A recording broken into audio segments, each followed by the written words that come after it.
चलिए मंगलाचरण प्रारंभ करते हैं। नमो अरहन्ताणं नमो सिद्धाणं नमो आयर्याणं नमो वज्रायाणं नमो लोये सवसाहुणम्। मंगलम भगवान वीरो मंगलम गौतमो गणी मंगलम कुंद कुंदाद्यो जैन धर्मोस्तु मंगलम। सर्वमंगल मांगल्यम सर्वकल्याणकारकम् प्रधानं सर्वधर्माणां जैनं जयतु शासनम्। वन्दितु सर्वसिद्धे ध्रुवमचलमनोमवङ्गतिं पत्ते वोच्छामि समयपाहुर मृडमुसुकेवली भणिदम्।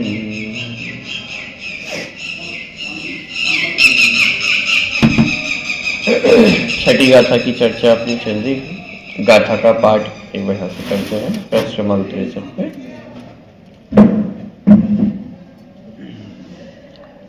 णविहोदियपमत्तो णपमत्तो जान गोदुजो भावो एवं भणन्ति शुद्धम् नादुजो सोदुसो चैव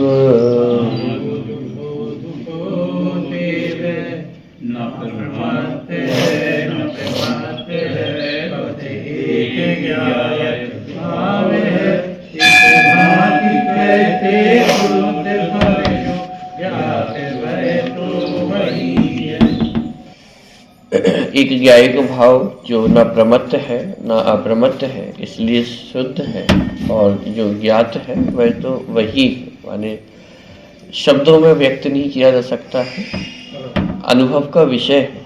शब्दों में मात्र समझाने का प्रयास है व्यवहार नय के माध्यम से। एक समय के बाद इन सभी को व्यवहार नय की संज्ञा दी जाएगी। जितना वचन विकल्प है ये सब व्यवहार का ही विषय है, और इनको भी छोड़ करके जो आत्मज्ञायक भाव है वह नयातीत आत्म स्वभाव जो है वह दृष्टि का विषय, जो भगवान आत्मा है वह अनुभव का ही विषय है। कल नए संबंधी थोड़ी चर्चा करते हुए जो सावधानी बरतने की आवश्यकता है उसकी ओर हमारा ध्यान आकर्षित किया गया था। विशेष करके जो व्यवहार न्याय की चर्चा है, और व्यवहार न्याय को सर्वथा असत्यार्थ मानने की जो भूल निश्चयभाषी जीव करता है उसका निषेध यहाँ पे किया था। और जैन दर्शन स्याद्वाद रूप है, जैसे आत्मा शुद्ध और अशुद्ध, तो ये दोनों वस्तु आत्मा जो दोनों धर्म है आत्मा के ही धर्म है, वस्तु में ही पाए जाने वाले धर्म है, तो किसी का भी निषेध नहीं किया जा रहा है। शुद्धता का निषेध करेंगे तो भी समस्या खड़ी होगी, अशुद्धता का निषेध किया जाएगा तो भी समस्या खड़ी होगी। व्यवहार न्याय अशुद्धता को प्रधान करके कथन करता है, और शुद्ध न्याय अथवा निश्चय न्याय शुद्धता को प्रधान करके कथन करता है। चूंकि प्रश्न ये था कि तो फिर अशुद्ध न्याय को प्रधान क्यों नहीं किया, कि भाई जब शुद्धता भी है और अशुद्धता भी है तो फिर अशुद्धता को प्रधान क्यों नहीं किया, क्योंकि अशुद्धता को प्रधान करने से संसार का अभाव नहीं होगा। संसार की यदि दुखों का अभाव करना है तो शुद्ध न्याय के विषयभूत जो ज्ञायक भगवान आत्मा है उसको प्रधान करना होगा। ज्ञायक भाव की प्रधानता होगी तो संसार का अभाव होगा। इसीलिए यहाँ जो पूरी ग्रंथ की जो रचना की है वो शुद्ध न्याय की प्रधानता से की गई है। व्यवहार न्याय के लिए उदाहरण भी दिया था कि जैसे आकाश पुष्प है, तो जैसे वे असत्यार्थ है ऐसा व्यवहार न्याय का विषय असत्यार्थ नहीं होता है। किसी अपेक्षा से वस्तु का जो कथन किया गया है वो यहाँ पे किया जाता है। तो ये सारी चर्चा कल अपन ने देखी थी। पृष्ठ क्रमांक 67 तक ऊपर की 2 पाठ की चर्चा अपनी हो गई थी। हाँ, इसमें एक और अंतिम विषय जो आया था कि प्रमाण दृष्टि का फल वितरागता है, यानी अंत में जाकर के दोनों ही नयों का अवलंबन छूटेगा। निश्चय नय के माध्यम से व्यवहार नय का आश्रय छूटा और आत्माश्रित होने पर निश्चय नय का अवलंबन भी छूट जाता है। तो इस प्रकार जो प्रमाण दृष्टि है उसका फल वितरागता है। यहाँ तक की चर्चा कल अपनी हुई थी। देखिए, यहाँ ज्ञायक भाव प्रमत्त अप्रमत्त नहीं है ऐसा कहा है। वह गुणस्थानों की परिपाटी में 6ठे गुणस्थान तक प्रमत्त और 7वें से लेकर अप्रमत्त कहलाता है, किंतु यह सब गुणस्थान अशुद्ध नय की कथनी में है। शुद्ध नय से तो आत्मा ज्ञायक ही है। जहां भेद खड़े होंगे वो सब अशुद्ध नय के खाते में ही जाने वाला है, और गुणस्थान तो पर संयोग के निमित्त से उत्पन्न होने वाली है, तो ये अशुद्ध नय के खाते में है। और शुद्ध नय से देखा जाए तो आत्मा एक ज्ञायक ही है। इस गाथा में दृष्टि के विषय को स्पष्ट किया जा रहा है।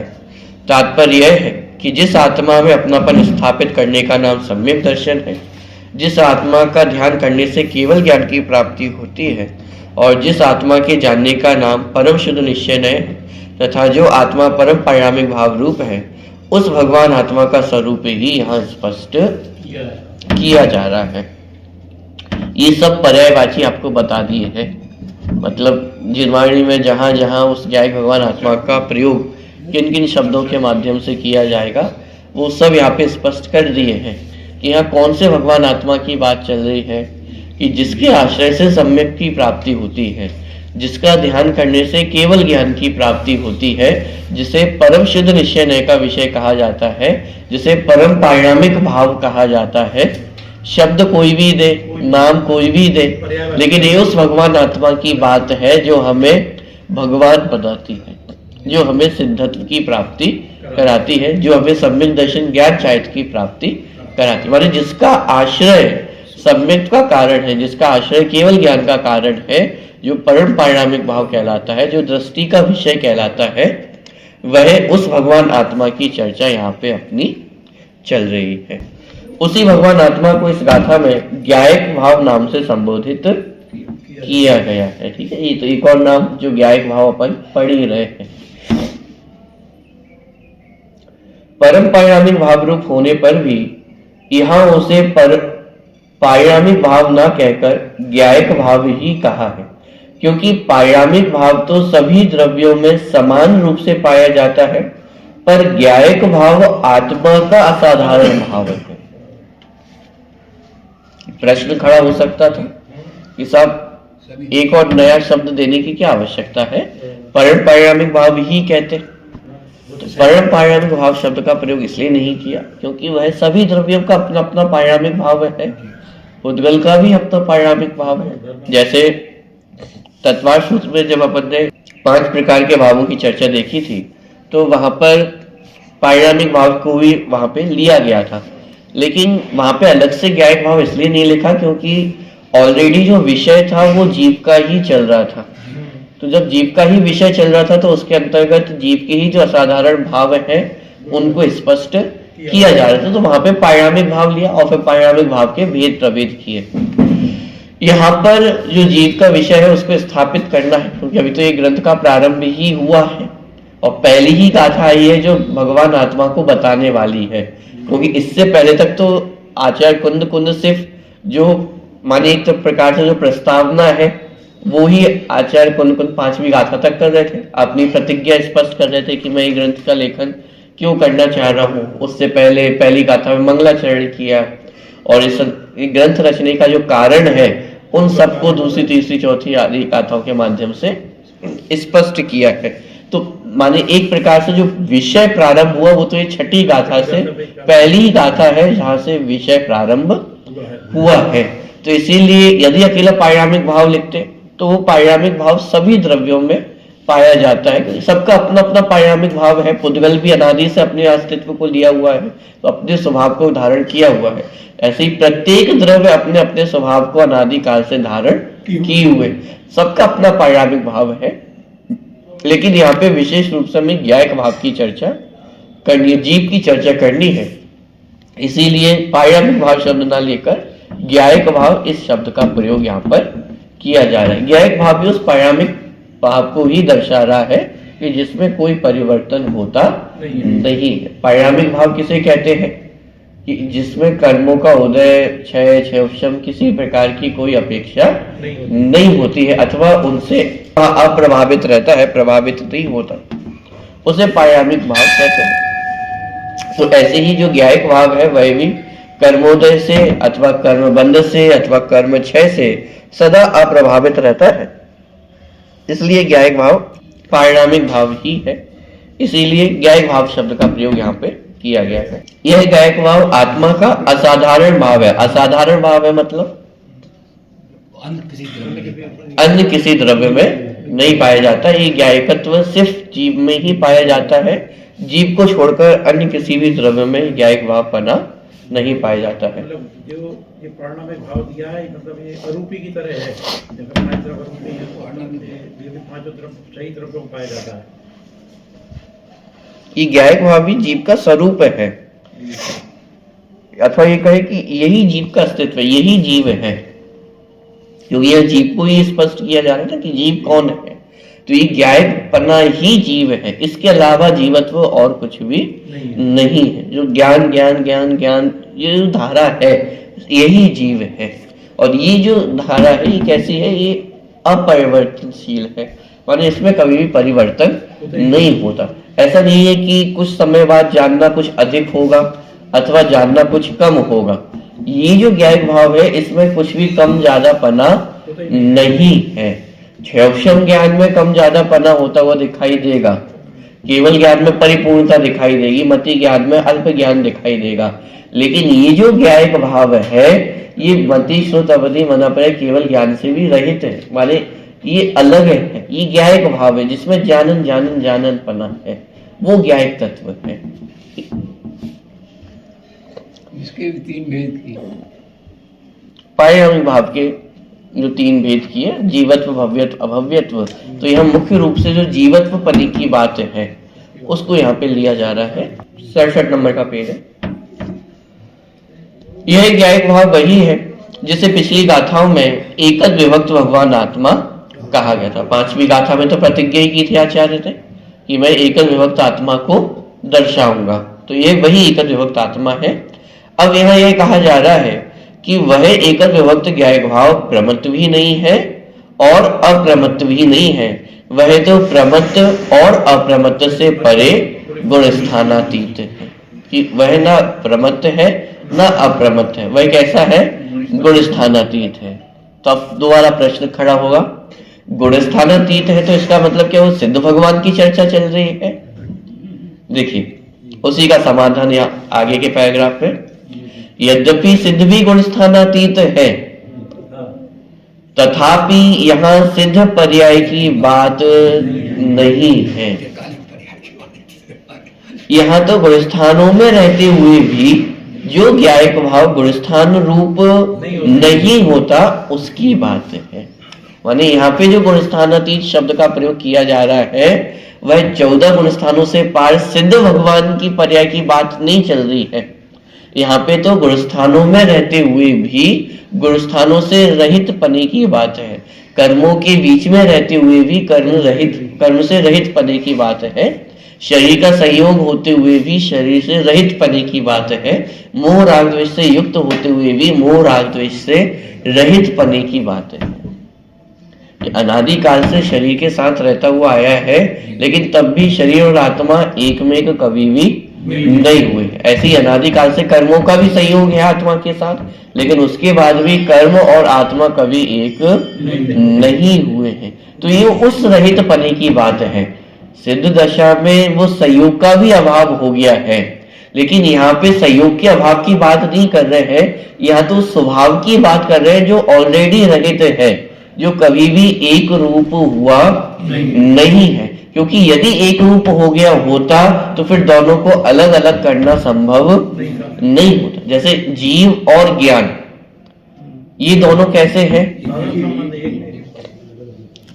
जीव और ज्ञान ये दोनों अलग अलग नहीं है, ये दोनों एक ही चीजें हैं। ये तो हमारी मजबूरी है भाषा की कि ये दोनों हमें कहना पड़ रहा है कि जीव और ज्ञान ये एक ही वस्तु है, इसलिए इसे तीन काल में कभी भी अलग अलग नहीं किया जा सकता है। लेकिन कर्म और जीव जाति अलग है, भिन्न भिन्न है, शरीर और जीव भिन्न भिन्न है, मोह राग द्वेष और जीव ये भी रहित हो जाते हैं ना, माने इसलिए उनसे भिन्न है और एक ज्ञायक भाव ये भिन्न है। तो इसीलिए यहाँ पे कहा कि जो सिद्ध पर्याय की बात यहाँ पे नहीं है, यहाँ तो उस ज्ञायक भाव की बात है जो गुणस्थानों में रहते हुए भी गुणस्थानातीत है। यहाँ तो गुणस्थानों में रहते हुए भी जो ज्ञायक भाव गुणस्थान रूप नहीं होता उसकी बात है। यह ज्ञायक भाव ना सिद्ध है और ना संसारी है। प्रश्न खड़ा हो सकता है कि साहब ये ज्ञायक भाव संसारी है या सिद्ध है? संसारी कहेंगे तो औदैक भाव ये सारी चीजें आ जाएंगी, सिद्ध कहेंगे तो क्षयिक भाव आ जाएगा। लेकिन पारिणामिक भाव में ना औदैक भाव है ना क्षयिक भाव है, ना संसारीपना है ना मुक्तपना है। तो अब कितने इंद्रिय है? ये जो ज्ञायक भाव की हम चर्चा कर रहे हैं, कितने इंद्रिय वाला जीव है? कि ये अतीन्द्रिय तत्व है, इसमें कोई इंद्रिया पाई नहीं जाती। कौन सा शरीर पाया जाता है? औदारिक, वैक्रिय, कारक, तेजस, कार्बन। साहब हमने तो पढ़ा है संसार दशा में कम से कम कार्बन शरीर और तेजस शरीर तो रहते ही रहते हैं। विग्रह गति में भी होगा तो कार्बन तेजस शरीर तो रहेंगे ही रहेंगे ना। ये वो ज्ञायक तत्व है जो सदा शरीर से रहित है। सिद्ध दशा में शरीर से रहित होगा ऐसा नहीं, शरीर के साथ रहता हुआ भी, शरीर के सहयोग में भी शरीर से रहित है। ये उस ज्ञायक तत्व की चर्चा है। तो यह ज्ञायक भाव ना सिद्ध है ना संसारी है। यह तो संसारी और सिद्ध दोनों अवस्थाओं में समान रूप से गुणस्थानातीत है। इसमें ना गुणस्थान रूप अवस्था है और ना गुणस्थानों के अभाव रूप अवस्था है। ना ये संसारी है और ना इसे सिद्ध होना है और ना कभी होता है। ये वो ज्ञायक तत्व है। इसमें ना गुणस्थान रूप अवस्था है और ना गुणस्थानों के अभाव रूप अवस्था है। यह अवस्था रूप है ही नहीं, यह तो त्रिकाली ध्रुव भाव रूप भाव है। क्या कहा? यह पर्याय स्वभाव की बात नहीं है, यह द्रव्य स्वभाव की बात है। देखिए यहाँ जो अंतिम चर्चा आई है थोड़ी सावधानी से समझने वाली बात है कि वस्तु में तीन चीजें हैं, द्रव्य, गुण और पर्याय। तीनों काल में कोई भी वस्तु इन तीन चीजों से रहित नहीं होती। यदि एक भी चीज का अभाव हो जाए तो वस्तु का अस्तित्व ही नहीं रहेगा। तीनों चीजें द्रव्य, गुण और पर्याय, सदा सभी वस्तुओं में तीनों चीजें विद्यमान हैं। अब यहाँ पे जो चर्चा चल रही है कि जो ज्ञायक भाव है वह पर्याय रूप नहीं होता है, वह सदा ध्रुव ही रहता है। तो क्या उसमें से पर्यायों का अभाव हो जाता है? ये जो ज्ञायक भाव की हम चर्चा कर रहे हैं उसमें पर्याय नहीं है क्या? जब जब दृष्टि का विषय चलता है तब तब भी ये प्रश्न खड़ा होता है कि वो दृष्टि के विषय में पर्याय है या नहीं है। अब ध्यान देना, दृष्टि के विषय का मतलब ये है कि हम किस पर दृष्टि करें जिससे मुझे सम्यक की प्राप्ति हो। यानी एक सामान्य अर्थ दृष्टि के विषय का समझना। दृष्टि के विषय का अर्थ ये है कि हम कौन सी वस्तु पे दृष्टि करें, कौन सी वस्तु का ध्यान करें जिससे मेरे प्रयोजन की सिद्धि हो जाए, उसे कहा जाता है दृष्टि का विषय। लेकिन जो विषय है वो अपने आप में वस्तु कैसी है कि वो परिपूर्ण वस्तु है, उसमें द्रव्य, गुण और पर्याय सारी चीजें हैं। क्योंकि यदि उसमें से एक भी वस्तु को निकाल दिया जाए, यदि पर्याय को निकाल दिया जाए तो वस्तु टिकेगी ही नहीं। बिना पर्यायों के, बिना उत्पाद व्यय के वस्तु का अस्तित्व ही सिद्ध नहीं होगा। अच्छा पर्याय तो है लेकिन ध्रुव स्वभाव को हटा दे तो भी वस्तु का स्वभाव सिद्ध नहीं होगा। माने एक वस्तु की सिद्धि के लिए उत्पाद व द्रव्य, द्रव्य गुण पर्याय दोनों चीजों की आवश्यकता है। तो जीव में भी द्रव्य भी है, गुण भी है और पर्याय भी है। अब लेकिन यहाँ पे कहा जा रहा है कि जिस ज्ञायक भाव की चर्चा चल रही है वो पर्याय रूप नहीं है, वह द्रव्य रूप ही है, ध्रुव रूप ही है। इसका क्या मतलब है? यहाँ जो ज्ञायक भाव की चर्चा चल रही है वह पर्याय रूप होता ही नहीं है, अवस्था रूप होता ही नहीं है, ध्रुव रूप ही रहता है, द्रव्य रूप ही रहता है। तो क्या उसमें पर्याय है? नहीं, पर्याय है, एक समय के लिए नहीं पर्याय। तो पर्याय जो है वो ज्ञायक भाव ही बने, ज्ञायक भाव बनी रहती है। तो फिर यहाँ लिखा क्योंकि वो अवस्था रूप होता ही नहीं है, वो इसलिए बदलती नहीं है, नहीं होता। बहिरात्मा, अंतरात्मा, परमात्मा कोई अवस्था हो, किसी अवस्था में बदले नहीं। देखिए यहाँ पे जो कहा जा रहा है कि वह ज्ञायक भाव ध्रुव रूपी ही रहता है, उसका कारण सिर्फ ये है कि दृष्टि की बात चल रही है कि हमें लक्ष्य किसका करना है। हमें उस पूरी वस्तु में से जो मिली हुई वस्तु है जिसमें द्रव्य भी है, गुण भी है, पर्याय भी है, तो हमें लक्ष्य किसका करना है? पर्याय का लक्ष्य करने जाएंगे तो पर्याय विनाशी है, एक समय की पर्याय है, और एक शुभ ज्ञान में तो एक समय की पर्याय ज्ञान का विषय भी नहीं बनती है। और जो हम संयोग माने अनेक समयों की मिली हुई जो एक पर्याय जिसको हम ज्ञान का विषय कर पाते हैं उसका लक्ष्य भी करेंगे तो वो नष्ट हो जाने वाली है। और जो वस्तु नष्ट हो जाए यदि उसका ध्यान करने जाएंगे तो ध्यान ही नष्ट हो जाएगा ना। जैसे जगत में ध्यान कराया जाता है तो किसी एक वस्तु को लक्ष्य में रख करके ध्यान किया जाता है। अब यदि उस वस्तु को हटा दिया जाए तो ध्यान ही भंग हो जाएगा। तो यदि पर्यायों का लक्ष्य करेंगे, पर्यायों का ध्यान करेंगे तो वो पर्याय के द्वारा किया जाने वाला जो ध्यान है वो सदाकाल रहने वाला नहीं है, वो निश्चित रूप से भंग होने वाला है। क्योंकि पर्याय अपने आप में कैसी है? विनाशिक है, क्षण भंगुर है। तो यदि पर्यायों का ध्यान करेंगे तो वह ध्यान टिक ही नहीं सकता। पहली बात तो ध्यान करना ही संभव नहीं है, लेकिन यदि अनेक समयों की पर्यायों को भी लिया जाए तो भी वो भी एक समय बाद नष्ट होने ही वाली है। तो इसलिए पर्याय का लक्ष्य करना ये उचित नहीं है। अब बचा कौन? द्रव्य और गुण। तो द्रव्य और गुणों को जब अभेद रूप से कथन किया जाता है तो उसको कहा एक ज्ञायक भाव। अब ये जो ध्रुव स्वभाव ये कैसा है? ये कभी भी बदलने वाला नहीं है, अपरिवर्तनशील है। इसीलिए इसके लक्ष्य करने की प्रेरणा दी। क्यों? क्योंकि इसका लक्ष्य करेंगे तो कब तक लक्ष्य कर सकते हैं? अनंत काल तक लक्ष्य कर सकते हैं। क्यों? क्योंकि ये कभी भी बदलने वाला नहीं है, ये विनाशिक नहीं है, ये सदा ध्रुव रूप से एक जैसा ही रहेगा, इसमें कम ज्यादा पना भी नहीं होगा। ये ज्ञायक भाव सदा एक जैसा ही रहने वाला है। इसीलिए लक्ष्य करने की प्रेरणा किसकी दी?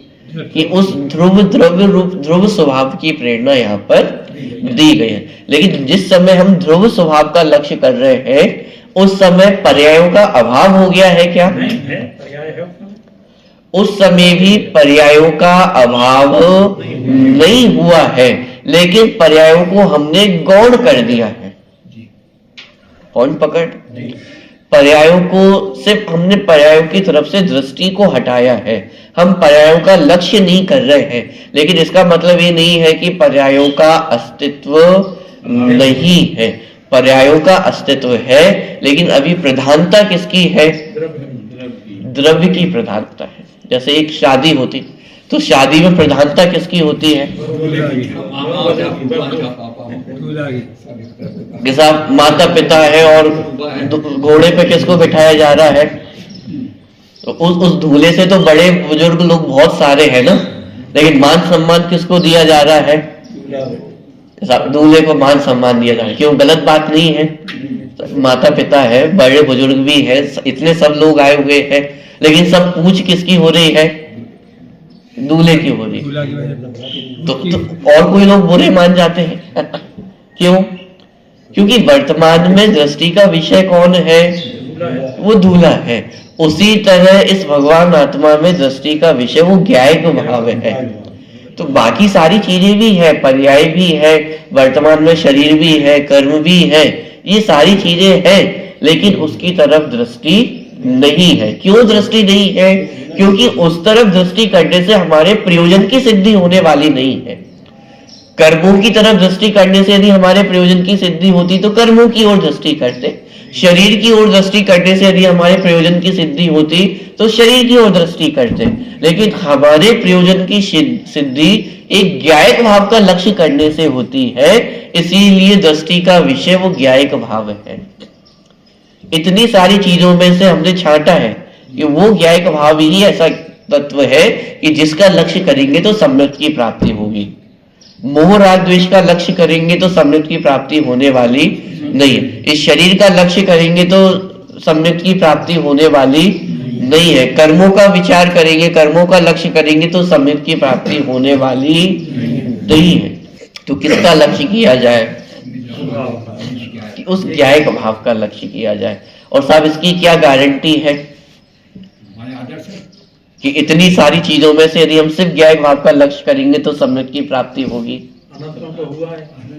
कि अनंत सिद्ध भगवंतों को हुआ है और इसकी गारंटी आचार्य कुंद कुंद स्वयं ले रहे हैं ना, कि मैंने अपने अनुभव से प्रमाणित किया है।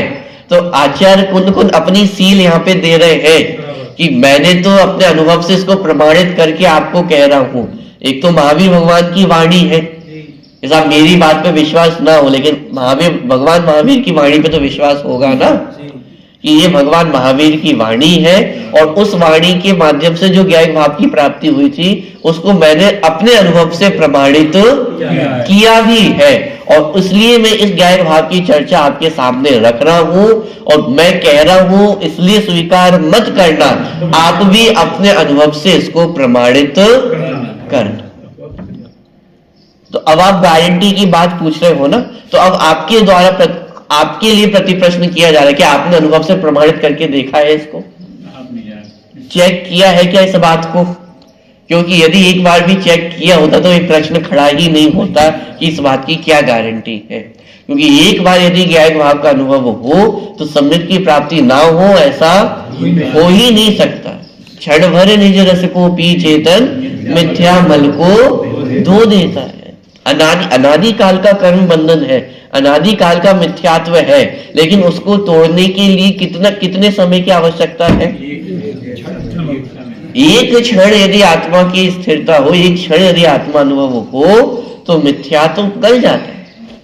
बात ख्याल में आ रही है? तो इसीलिए यहाँ पर जो द्रव्य स्वभाव है, ध्रुव स्वभाव है, उसकी दृष्टि की बात है। और इसलिए यहाँ पे ये कहा कि वो जो ज्ञायक भाव है वो अवस्था रूप नहीं है।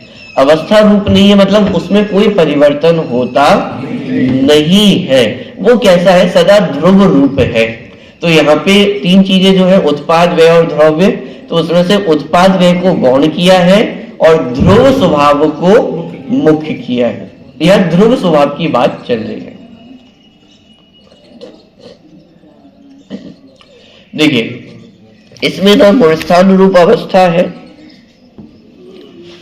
और ना गुणस्थानों के अभाव रूप अवस्था है। यह अवस्था रूप है ही नहीं। यह तो त्रिकाली ध्रुव भाव रूप भाव है। यह पर्याय स्वभाव की बात नहीं है, द्रव्य स्वभाव की बात है।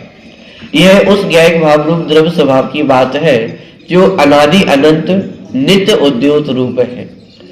यह स्वयं सिद्ध है, किसी से उत्पन्न नहीं हुआ। ये सारी चर्चा अपन कर चुके हैं, इसलिए मैं सिर्फ पढ़ रहा हूं। अतः अनादि सत्ता स्वरूप है, इसका कभी नाश नहीं होगा। अतः अनंत है, क्षण क्षण में विनाश को प्राप्त नहीं होता, इसीलिए नित्य उद्योत रूप है और ज्ञानियों के नित्य अनुभव में आता है। गुप्त नहीं है, प्रगट है, अतः प्रकाशमान ज्योति है। ये सारी चर्चा अपन पहले करके आ चुके हैं। अनादि अनंत है, स्वयं सिद्ध है, नित्य उदित है और सदा स्पष्ट प्रकाशित है। स्पष्ट प्रकाशित है मतलब ढका हुआ नहीं है, गुप्त नहीं है। ये सभी ज्ञानियों के ज्ञान का विषय बनता है। ऐसा यह भगवान आत्मा कौन है? मैं होऊंगा, सब सिद्ध दशा में होऊंगा अथवा सम्यक की प्राप्ति होगी तब जाकर के मैं ऐसा होऊंगा। अवस्था कोई भी रही हो, संशय मिथ्या हो जाए। कि ऐसा भगवान आत्मा मैं स्वयं वर्तमान में भी हूँ, अनादि काल से हूँ, वर्तमान में भी हूँ और भविष्य में अनंत काल तक ऐसा का ऐसा ही रहने वाला हूँ। अवस्थाएं बाहर की कुछ भी हो, अनादि काल से मिथ्यात्व की अवस्था में, दिगोद की अवस्था में मेरा कुछ बिगड़ा नहीं, 1% भी मुझमें कोई कमी आई नहीं, वर्तमान में कोई कमी है नहीं और भविष्य में भी कुछ बढ़ने वाला नहीं है। बढ़ने वाला नहीं है क्यों? सिद्धत्व हमारा अंतिम स्थल है या नहीं है? जब परिपूर्ण है तो क्या बढ़ेगा? कि सिद्धालय में जाकर के भी ये वो ज्ञायक भाव है जिसमें कुछ भी बढ़ता नहीं है। तो ऐसा यह भगवान आत्मा मैं स्वयं ही हूँ। यह किसी अन्य की बात नहीं है, अपने ही आत्मा की बात है, अपनी ही आत्म स्वभाव की बात है। प्रमत्त और अप्रमत्त दशाओं से पार यह त्रिकाली ध्रुव ज्ञायक भाव मैं ही हूँ। इसमें ही अपनापन स्थापित होने का नाम सम्यक दर्शन है। अतः यही दृष्टि का विषय है, यही ध्यान का ध्येय है। इसमें ही लीन होने का नाम ध्यान है। इसमें ही लगातार अंतर मुहूर्त तक लीन रहने से केवल ज्ञान और अनंत अतीन्द्रिय आनंद की प्राप्ति होती है। मुक्ति मार्ग का मूल आधार यही ज्ञायक भाव है। अतः यही एकमात्र परम उपादेय है। कुल मिलाकर के बात इतनी है कि वह ज्ञायक भाव है जिसके आश्रय से मोक्ष की प्राप्ति होती है, जिसके आश्रय से सिद्धत्व की प्राप्ति होती है, जिसके आश्रय से रत्नत्रय की प्राप्ति होती है, अथवा जिसके आश्रय से सुख की प्राप्ति होती है। ये त्रिभुवन में जीव अनंत सुख चाहे दुखते भयवन। तो ये जिस सुख की बात चल रही है ना कि हम सभी जीव सुख को चाहते हैं, तो उस सुख को प्राप्त करने का उपाय ये ज्ञायक भाव की दृष्टि करना है। उस सुख का कारण ही ज्ञायक भाव है। जगत में और कोई सच्चे सुख को देने वाला नहीं है। और वो ज्ञायक भाव कौन है? मैं स्वयं हूँ। तो जे त्रिभुवन में जीव अनंत सुख चाहे तो वो सुख की प्राप्ति कहाँ से होगी? स्वयं से ही होगी। वह सुख कहाँ पर है? माने बिल्कुल अपने नजदीक है। मैं सुख का खजाना हूँ और मैं ही दुख को लेकर के दुखी हो रहा हूँ। कि जिसके पास सुख का खजाना भरा पड़ा है, अब वो ही दुखी हो तो इससे ज्यादा अभाग्य की महिमा और क्या? कहीं और सुख हो, कहीं और सुख खोजना हो तो एक वो अलग विषय है कि साहब जी मेहनत करके कहीं पहुंचे, लेकिन सुख की प्राप्ति स्वयं की ही करनी है और वो सुख का खजाना मैं स्वयं ही हूँ। लेकिन अनादि काल से उसकी ओर दृष्टि नहीं ही है। अब यह स्पष्ट करते हैं कि यह ज्ञायक भाव प्रमत्त और अप्रमत्त क्यों नहीं है। तात्पर्य यह है कि ज्ञायक भाव प्रमत्त और अप्रमत्त नहीं है। इस कथन की विवक्षा क्या है? और यहाँ पे सिर्फ यही प्रश्न तक मैं चर्चा ले रहा हूँ क्योंकि फिर आगे की चर्चा में समय लगेगा। कि प्रश्न ये खड़ा है कि ये ज्ञायक भाव प्रमत्त और अप्रमत्त क्यों नहीं है? क्योंकि संसार दशा में तो प्रमत्त और अप्रमत्त माने प्रमत्त रूप दशा तो होगी ही होगी। अनादि कालीन जो मिथ्या दृष्टि जीव है तो वे सब तो प्रमत्त रूप अवस्था में ही है।